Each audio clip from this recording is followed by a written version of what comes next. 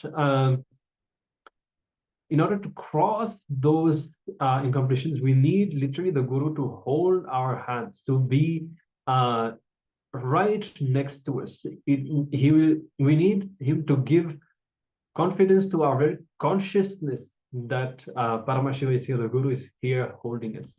And that happens either in his physical presence or when we create by ourselves through this practice of living with the Atmalinga, Atmamurti, of continuously developing that connection with Paramashiva, with the Guru, this deep connection.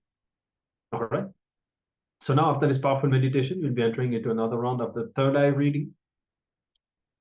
Especially we have been meditating on the third eye. So now our third eye is powerfully activated, ready to manifest this power. So we request all of you to tie the blindfold and get ready for another round of the third eye reading. I'm giving a few moments before we show the image on the screen. Make sure that your eyes are tied so that you do not see the image when it is shown. If you do not have a blindfold, use any opaque cloth, whatever you have available, but do not practice just by closing your eyes. You need the intense, deep darkness for your third eye to be fully activated. It's a key aspect of manifesting this power. You have a few more moments. If you haven't done so already, please tie your eyes and settle down. Chant the Mahavakya, Om Nityananda Paramashivoham. And we will not tell you if you are going to be showing a picture, a word, or numbers. It could be anything, whatever. We will not tell you so that you do not have any expectations. If you start saying that it's a number, then maybe the third eye will show something else that's not directly a number, but that is very much connected to the image. But you may discard it thinking that it cannot be because it's a number. So like that, we will start having judgments, expectations. Only when you know that you cannot know, only then you will surrender and you will manifest this power. You will only rely on Paramashiva. All right. So hope that you are ready now. You can bring your awareness to the third eye and remember yourself as Paramashiva. Chant the Mahavakya, Om Nityananda Paramashivoham. We will now be projecting the image on the screen. You can start seeing through the third eye. Let's begin this round of the power manifestation.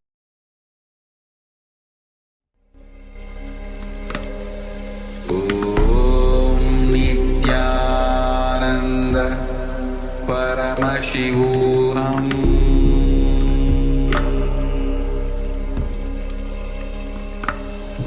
Om Nityananda Paramashivoham.